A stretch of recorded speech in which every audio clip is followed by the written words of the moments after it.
Today we're going to be talking about how we've completely taken control of our Commander games and stopped the threats that our opponents are presenting without even trying. I'm Mia, and I like to click tongs to make sure they actually work. I'm Beezy. I like to click open new tab instead of closing new tabs. We're the Nitpicking Nerds, sponsored by Card Kingdom. It took me a while to think of that fact about myself, but you can open new tabs with Card Kingdom, and before you know it, you're going to be saving money, getting free shipping on orders of singles $50 or more, and you can even be supporting the channel by letting them know that we sent you through our link in the description. You can buy and sell and pre-order there, like the new Fallout set that's coming out, like we did. So go on there and check it out and tell them we sent you. Yeah, since we're doing great segues, how about Dragon Shield? Best sleeves in the multiverse. Good sleeves. We're on fire. If you use the code NERDS at checkout, you can save 5% of your real money tax sales on your entire order. Next sponsor. Moxfield. There's going to be an ad somewhere in the video. You don't know where it is. If you did, you said you lied. And we are going to get into what we are talking about today. We're going to talk about how we've taken control of games, and we're advocating for 3-for-1 removal in general. Yes, there's a lot of advantages to 3-for-1 removal. I guess what we're talking about is casting one spell that generally does something for each opponent, makes them lose a resource, so you're getting 3 cards out of your 1 card. We'll get to that. The advantages of this, we're going to be taking out multiple threats at once. You know, Swords to Plowshares, it's nice, it's efficient, but you don't really get your card back on it. You're 1-for-1, and so then the other 2 players at the table that are involved in this exchange are kind of like, cool, sweet. You also get to pressure developing plays while hitting a key threat. So like, if I really, really want to take out Mia's 6-drop, a lot of these cards are going to be able to do that, but also affect the other 2 players who are just minding their own business, you know, trying to be the next threat at the table after the 6-drop dies. I mean, it's never going to hurt you. It's only going to be value for you because you're going to get rid of the most important piece and a couple of other pieces you might not even been thinking about along the way. So it's just that huge mana advantage because it's only usually a couple more mana to get way more of an effect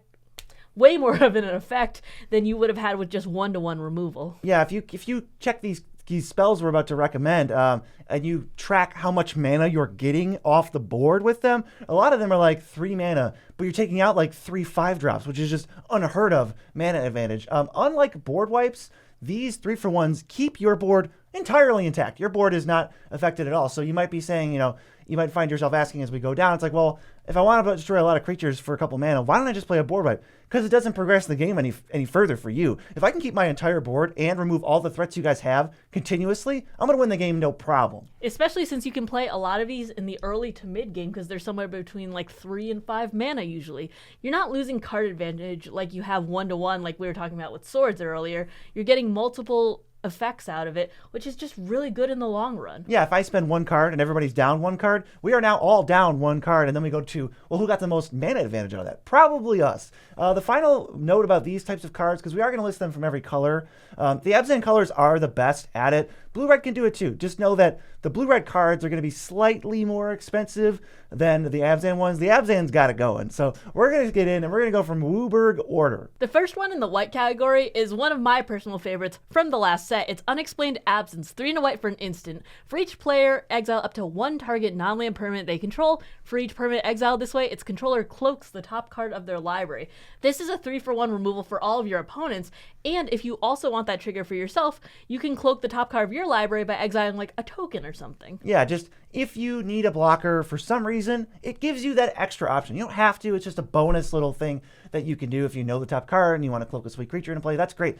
This is going to be, I guess, our example, because this is the first one that we get to. So we're spending 4 mana, but we're taking out, literally, this says, the best non-land permanent for each opponent. So as the game's developing, we can safely pass the turn with 4 mana held up, which admittedly is a lot for an instant, but we know we're 100% casting this. We're 100% hitting the best thing they have, and it's 100% exiled. If you're playing Stroke of Midnight, you should be playing this instead. Sure, it's 1 more mana, but you're hitting 2 to 3 more things instead of that. So I think it's just a really good like tempo advantage. Yeah, I think every deck, you know, you definitely want Swords to Plowshares in a white deck, but I think you don't want to go too hard on this 1-for-1 spot removal. When we start bringing cards like this in, it ends up just accidentally, like we said in the title of the video, just demolishing people, where I'm going to spend my spot removal spell. I'm going to spend 1, 2, or extra mana to take out a big threat, and also these other 2 people's threats, which is why we're so down on these creatures that cost 5,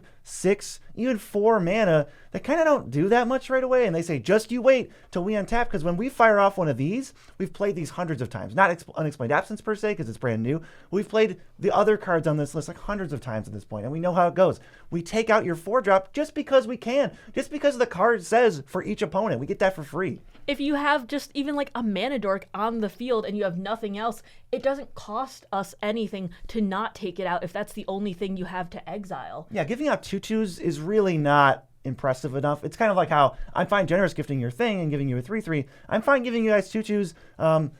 3 2/2s are not going to end the game for us. You want to have some board state maybe in case there's like a mutiny and people get mad at you, but I really don't think that that's going to factor too much in. In the end, you could just say, well, it's just one removal spell. Just don't mention the fact that it took out multiple things. The next thing is Dismantling Wave. 2 and a white for a sorcery. For each opponent, destroy up to 1 target artifact or enchantment that player controls.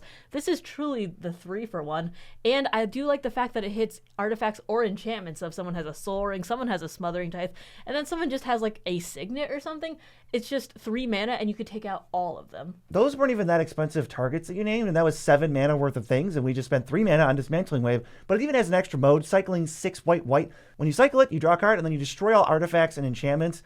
That's a nice like gravy mode where I really don't cycle this almost ever. But if you're ever up against an Enchantress deck or some kind of artifact deck, this is like end the game in your favor. You just kind of win against those decks. So that's nice to have, but really we're here for the 2 and a white, 3-for-1. 3 mana. Sorcery speed is the only downside. We can't, hold it up and fire it off, but we still get to take out our opponent's developing pieces and shut them down when they're trying to ramp up to their big stuff. Even late in the game, this isn't bad because as later turns go, sometimes there's those really chunky just artifacts later that could be really important. And then they have like their doubling season. They're named like a 7 mana artifact. Zendikar Resurgent. Yeah, and then they have like Portal to Phyrexia. Yeah, they and have that those saves so much mana for you because you only spent 2 and a white for this. And that was like 30 mana worth of things that we just listed. Next up is a card you might not have heard of. It's Highcliff Felidar, 5 white for a 5/5 vigilance. When it enters the battlefield for each opponent, choose a creature with the greatest power among creatures that player controls and destroy those creatures. This was a toss-up between like there's Angel of Serenity running around, and there's like Luminant Primordial, but I think this one is the best of those 3. You don't give them any extra resources. You just pick their best thing by default, their biggest thing by default, I should say, and then just destroy it. 9 times out of 10, their biggest thing is their best thing. I like this a little bit better than Angel, for instance, because that has like an O-ring type effect, This is destroy permanently, and I just really like that. The fact that it's like solidified in that. And we're talking probably this goes in Flicker decks is like your top end, where not only are you playing this, getting a pretty sick 3-for-1 on it, you actually get another body too. You get a 5/5. But also as you flicker this late in the game, we're talking dominating the game. Don't have to do anything. If you just ephemerate this thing, your opponents are like down, I think thousands of mana, I would say. Thousands of mana with no hope to recover from your value drain. This is just a really spicy include to the Azorius and just mono white blink decks. I want to see this in action. Yeah, and actually there's a very similar card to Highcliff Felidar. It's called Moxfield.com. It's not a magic card, but it does let you put Highcliff Felidar in your white decks and realize, wow, I'm going to start getting 3-for-1 removal, and my opponents aren't going to be able to catch up because I'm getting so much mana advantage, so much tempo gain from this, but it's all because of Moxfield, because Moxfield lets me sort and organize my decks as I see fit. You can even clone other people's decks. Say you see this really awesome deck, but you go, wow, there's no 3-for-1 removal in here. You can just clone it and then take out all their removal and put in better removal. So Moxfield really helps you with that. That's a win-win. We're going to move on to blue cards. Let's go to Tempted by the Auric. 1 blue for a sorcery. For each opponent, gain control of up to 1 target creature or planeswalker they control with mana value 3 or less. 99% of the time, you're just taking 3 creatures. Forget the planeswalker thing. But this is a 4-mana sorcery, and the creatures you steal, it's permanent. If you're playing against a lot of like mana dorks, like a Selvala, Llanowar Elves, that type of nonsense, or even smaller stuff like Scoot Swarm, or like, I don't know, Sicaria and Infiltrator. I'm just trying to think of 3-drops. You fire this off and you just steal it, and it just kind of annoys your opponents. It's not a big mana investment, and the fact that you just have them on your side now is like wild. If they made a juicy token with mana value 0, you could steal that. But I've had really good luck with this card because I've had this with like a sack outlet also. So you just steal their stuff and then sack it for value on your end. That's like an amazing deal. Yeah, and the most brutal part, we haven't even touched on this yet, but if their commander is 3 mana or less, it's ours now. they're going to have to figure out how to kill their own thing, and then they still have to recast it before we have to deal with it again. And then we get any bonuses that the commander gives to us just from being in play.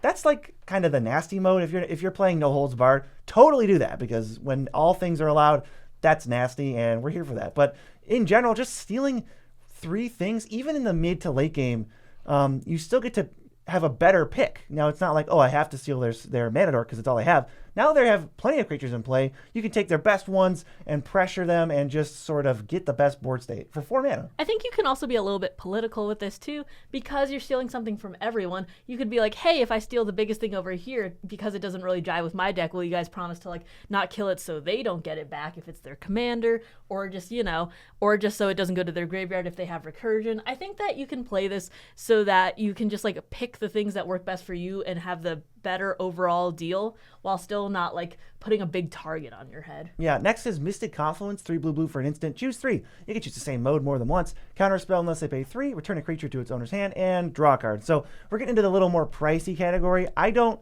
really value 3-for-1 removal if it's above 5 mana and it's not a spell. Highcliff Felidar can be flickered and stuff and reanimated, so it's a different beast. But past 5 mana, I'm really not trying to play these. So this is like the tippy top, and it's because blue is lacking a little bit in this like category of card. But we can bounce 3 creatures, we can draw cards with the excess, so we're always getting like a 3-for-1 out of this. I think this is like pretty good value. 5 mana on its surface seems like a lot, but I have played this where it's just like, okay, I can see you only have 1 mana that can be tapped for this. Use the first mode, then draw 2 cards. That's like, I really like the fact that this can switch it up a lot. The thing about 5 mana instants is it's a lot of mana to hold up. So the disaster scenario would be, which is why we don't like Ink Shield very much, we hold up 5 mana for Ink Shield, and then the exact scenario to cast it doesn't occur. So now we just wasted our mana. But with Mystic Confluence, I know that when I hold it up, I'm casting it. If nothing happens, I can just fire it off to draw 3 cards, or bounce a creature and draw 2 cards. It's perfect to hold up. It works really, really well, and I don't think people will be expecting this much if you're in blue and you have 5 mana up, especially with the 2 blue. They might think you have a couple things. Yeah, what's our next blue card? The next card is Brawl's Expertise, another chunky sorcery. 3 blue. Return up to 3 target artifacts and +4 creatures to their owner's hands. You can cast a spell with CMC 4 or less from your hand without paying its mana cost. So that 5 mana is a lot on the surface, but casting something for free if it's 4 or less from your hand kind of makes up a little bit of that value. Yeah, if I can score a Thran Dynamo off of this after, maybe that's shooting for the stars, but I feel pretty dang good about -1 mana basically to do this stuff. So it is interaction. It's going to disrupt your opponents all potentially at the same time. You could take their all 3 of their first plays of the game. If they went like Signet, Commander, you just go send you back. Kind of feels like a time walk, except you still get to cast something. So Brawl's Expertise definitely still fits this role of like 3-for-1 removal, even if it doesn't exactly say for each opponent, take out their best thing. Moving on to the black cards, which is, in my opinion, the best color for this type of 3-for-1 effect. The next card is Shieldred's Edict, something I'm personally kind of specking on. 1 in a black for an instant, and you choose 1. Each opponent sacks a non-token creature, each opponent sacrifices a creature token, or each opponent sacrifices a planeswalker. You're probably not going to use the last 2, but I do like the fact that it is multimodal. They're there if you need it. If you're playing against a planeswalker heavy, pod, or if they just made giant tokens with something, you do have the option to take those out. And for 2 mana, that's really easy to keep up at instant speed. Yeah, so this is a 2 mana 3-for-1 because it's very likely that each opponent has a non-token creature in play. That's like the bulk of all commander decks. So we're going to be able to snipe. Granted, it's their worst non-token creature, but where this really excels, I think, is the early game, where you just take out the things that they were hoping to develop with, and it basically forces them to just stumble at least a turn. And, it's like a piece of interaction they weren't expecting, because nobody is going to Swords a Llanowar Elf, because it's just terrible mana advantage, it's terrible card advantage. But when we can take out the first play of each opponent early, that is amazing. And later in the game, this does lose a little bit of oomph, but it's so cheap that I forgive that a little bit. And it does dodge tokens. So if somebody plays like an Avenger of Zendikar and that's the only creature they have, they make 1,000,000 tokens, you're still getting the Avenger. So there's plenty of board states like that where you can still hit something. And then, like Mia said, if 2 people have a Planeswalker, fire this off and just take them off the board. I want to see this more in Commander because it's just so good overall. Taking out those early commanders, like the turn they play them, basically, and they can't even get the triggers if it's especially one of those just you wait till I untap commanders. Yeah, exactly. We're starting to like wise up to this one, but this next one we've talked about for forever. It's Soul Shatter. 2 and a black instant. Each opponent sacrifices a creature or a planeswalker with the highest mana value among creatures and planeswalkers they control. So more so than power, I think mana value denotes what your best thing is, what you spent the most mana on to get the most resources out, and then we're going to say, well, I definitely, for sure, like what's going to inspire me to cast Soul Shatter is that there's one thing in particular that needs to die right now. And so I'm going to fire off Soul Shatter. Compare that to like Infernal Grasp. We're +1 mana, and the effect is the other 2 people, who I'm not even necessarily worried about, also lose their best thing. Just, this card has been unbelievable. God, this has messed me up so badly before. I play a lot of those decks that like cheat things out, the Kalias, the Jaliras, the Sylvanas, and you think you're getting an advantage because they're coming out so early, but Soul Shatter always seems to mess me up. Oh yeah, it humbles those type of starts real quick. Soul Shatter's amazing. We tune up a lot of decks too, because we do live streams and we do deck audits. So at this point, we've probably upgraded like 200 to 250 decks. And if people are like, hey, you know, I need a couple removal spells to round out this deck, Soul Shatter is one of the ones, and really everything on this list is like the perfect, because they carry so much extra weight when your deck doesn't quite have enough removal. You can now play one spell that removes 3 things. It's like a big difference than A, no removal, and B, you know, some kind of 1-for-1, like a tragic slip. It really is. It just makes a lot of the difference. I think you'll see that if you play with these more and more. The next card is Make an Example. 3 and a black for a sorcery. Each opponent separates the creatures they control in 2 piles. For each opponent, you choose one of the piles. Each opponent sacrifices the creature in their chosen pile. So if there's like one creature in particular, bare minimum, that you want, you're going to get rid of it. But it just so happens that everyone else, you'll have to get rid of some stuff too. And they're not going to put all of their creatures in one pile because that's just value for you. Mm-hmm. You're going to just sacrifice that. So they have to pick and choose very carefully what they want to have sacrificed. The downside with this card is that aside from the mana value, because it's a little more expensive, it's a 4-mana sorcery, you're not going to be able to take out the best thing and the second best thing from any individual player, because they're just going to split them up into 2 piles. But what removal spell is doing that for, like, I don't know, that's not even a real card that exists where it's like, take out the 2 best things your opponents control. Otherwise, that would just be on the list. So this is about as close as we can get to this. So it's take out the best thing from each opponent. You get to guarantee do that. And then whatever they're forced to put into that pile also just goes away. If they've got flooded boards, this just makes quick work of it, just cuts it in half. And we don't lose any of our stuff. So we can get like a similar effect to like a board wipe, take out the things that we really care about and leave our board totally intact. If somebody has a lot of tapped creatures, that also factors in because now they need blocks for us.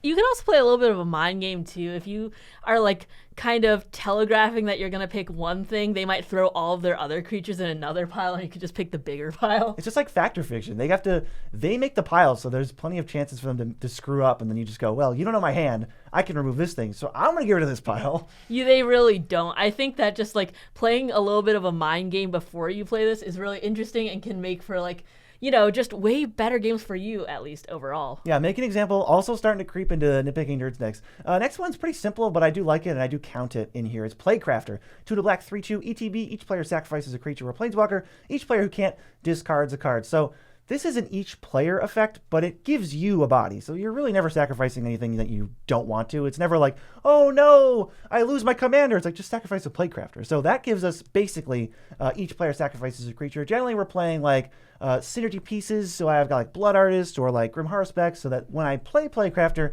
I get more value out of it. But this is another early play that just crushes their developing stages. They just can't get out from under it sometimes, where they just like, oh shoot, I really needed to hit 4 next turn. I wanted to play my sad robot, and I don't have a land drop. It's like, I don't know. I mean, get good, and then you dab on them, and you're like, removal's good, I guess. And then there's the other side of like the player who just kind of goes land, commander. This eats that for breakfast. I really like the fact that it says that each player who can't discards a card. So it's not like a choice. It's just if you don't have any creatures, you have to discard a card. It's not like you can choose to discard a card like a Braids type deal, you know? Yeah, this is, you thought you were safe from this 3-for-1? Discard a card, sir. Next, we're moving on to the red cards. And again, they are going to get a little bit more pricey because Abzan are the main colors, but we still got stuff for you. We got Visions of Ruin. 3 in a red for a sorcery. Each opponent sacrifices an artifact. For each artifact sacrificed this way, you get a treasure token. And it's got flashback for 10, but it costs X less to cast, where X is the highest mana value of a commander that you have in your in the command zone or in play. Let's just look at the front side. It's 3 in a red sorcery. Each opponent sacrifices an artifact, but if you resolve that and each person has an artifact to sacrifice, this really only costs 1 mana. You get a 3 mana rebate.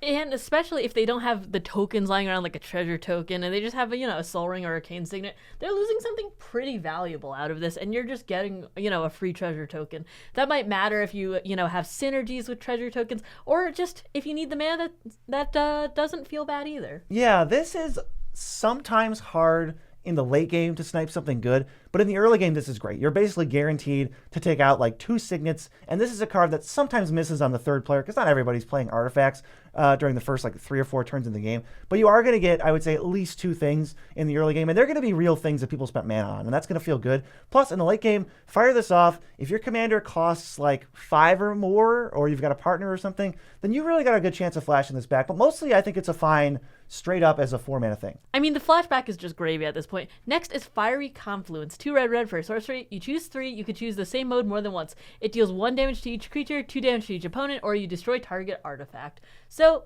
this is a little bit more expensive, as we talked about earlier, because it's not in the Abzan like perfect range of removal. But I do like the fact that it could be a mini board wipe if you want, just 3 damage to each creature. Or if you just need to like kill an opponent if they have like 4 life or something, it could be a little bit of a life swing. And if you just need to take out a few artifacts too, just that, at least it's targeted at this point. It's not sacrificed because you can actually pick the ones you want to get rid of. Yes, and this is not each opponent, so you can take out 3 of the same artifacts from the same person. Totally, you could like bully someone if they're way out in front and sort of equalize the game. You can snipe all mana dorks and all these little tokens off the field and still take out a few artifacts. Fiery Confluence, I almost hesitate to call it a 3-for-1 because it very frequently is even better than that.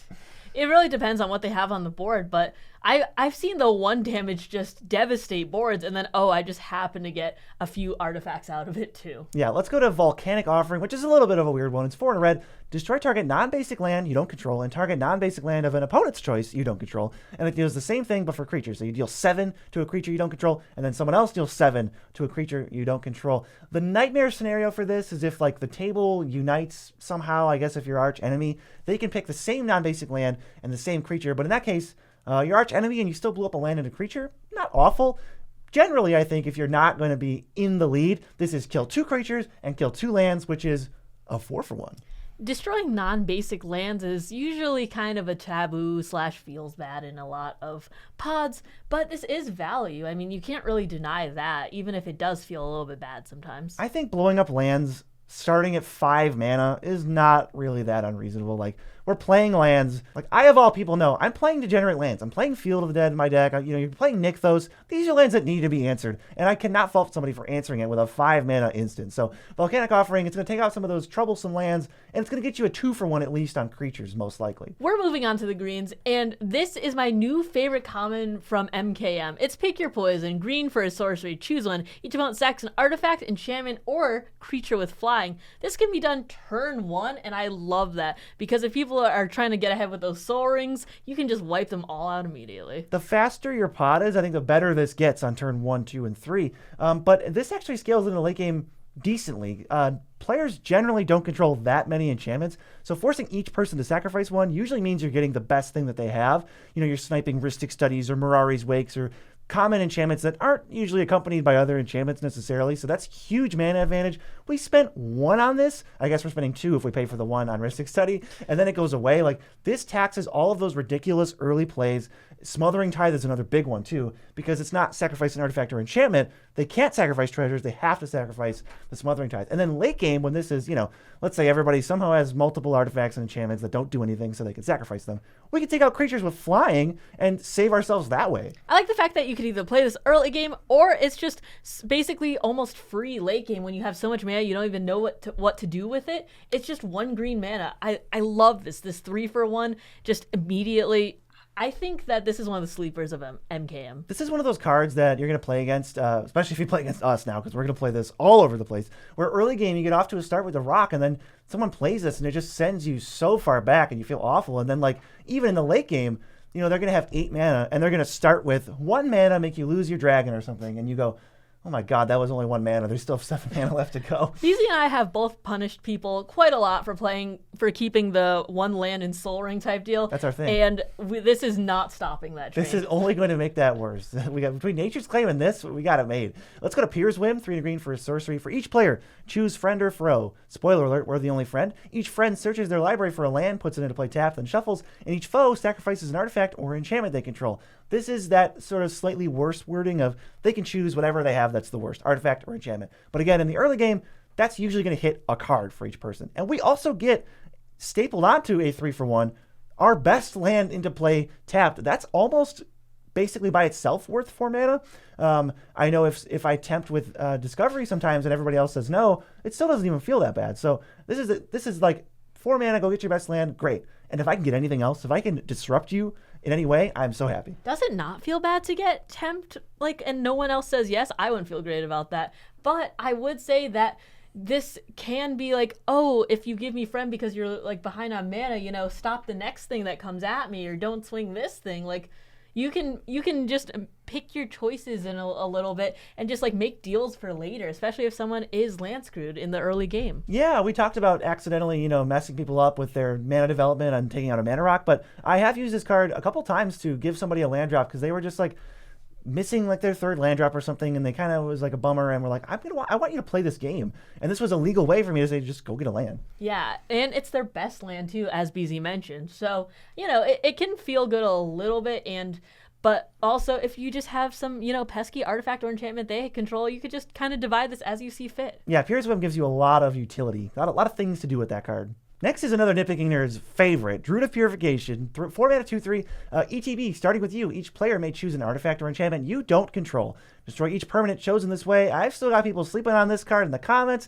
They say that nobody chooses it, and my only response to that is, I guess I'm sorry that your opponents don't want value, because I've played with and against this card many, many times, and even when somebody's arch enemy, even when somebody is getting a huge value with this, I still take it. I still say, yeah, I'll blow up the signet that isn't mine. I'll blow up somebody else's thing. Sometimes you make deals and say, don't blow up my thing if I don't blow up your thing. But they can betray you because there's an order to this. And a lot of the time I regret it. I just want to go, you take Druid of Purification and blow everything up. This is a 3-for-1 almost every time.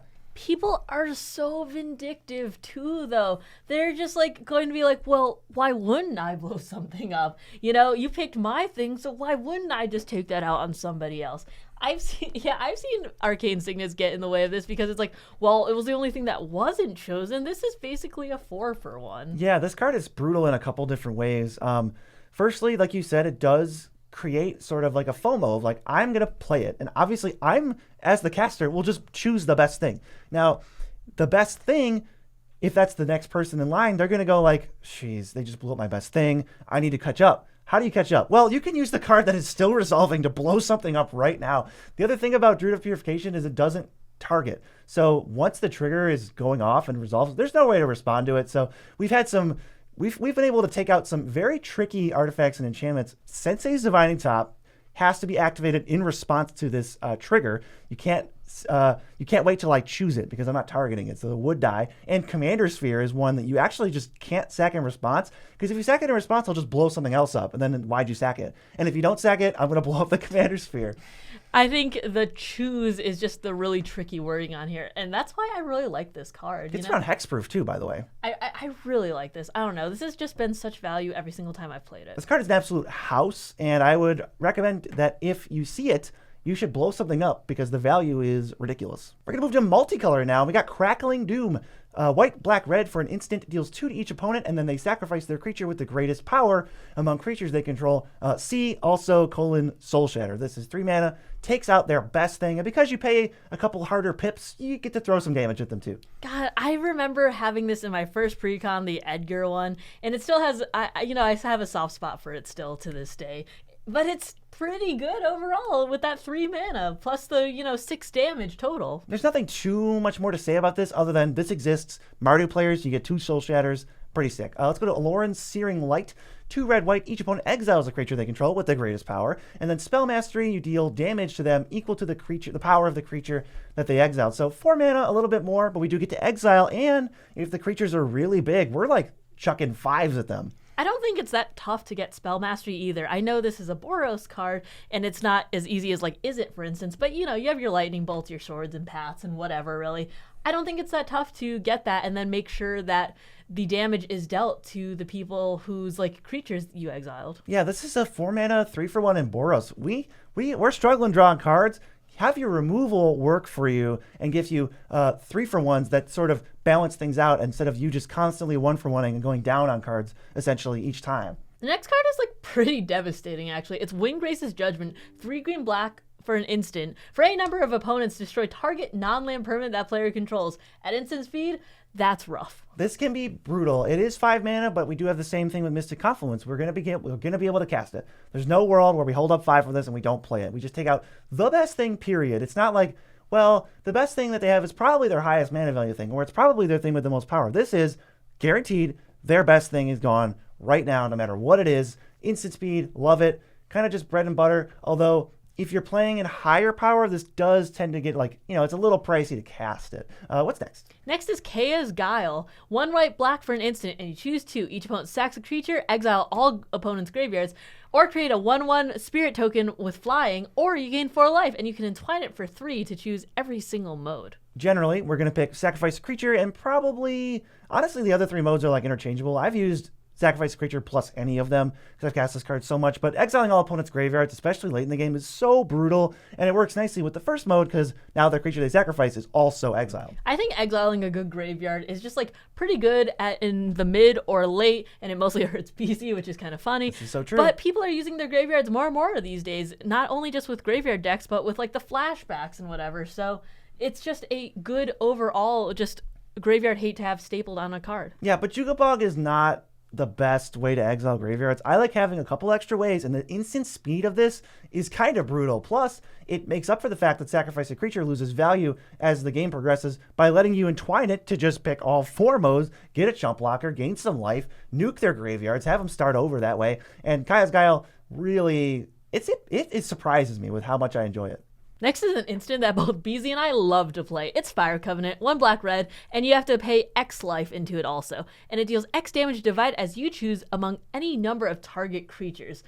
Just a couple life. We have 40 life at the start, and we're going to use it. So taking out a bunch of value creatures for like 10 life and 3 mana, pretty good deal overall, and it's never going to hit anything you don't want it to hit. Yeah, you know how much you can cast this card for, what it's worth it. Sometimes it falls off in the late game, but early game, this is like, I'm paying 10 life to just destroy everything they have. I don't care. The value is off the charts. It's going to feel so bad for them when I just went like Signet, and then turn 3 just passed, and they just develop their boards, and I just wipe it all out for 3 mana. Like, no one's going to expect that you have this. And then, of course, I think you do want to couple this card with some life gain in your deck somewhere. So like a Blood Artist type thing. If you've got those lying around, this is even better because now you get a rebate on all the creatures you kill. And the best one I think is Sangromancer, because now every time you kill something, you gain 3 life. So any creature that's toughness 3 or less is a freebie kill with this. I think this is particularly devastating in the higher you go, because I've used this like turn 2, turn 3, and taken out like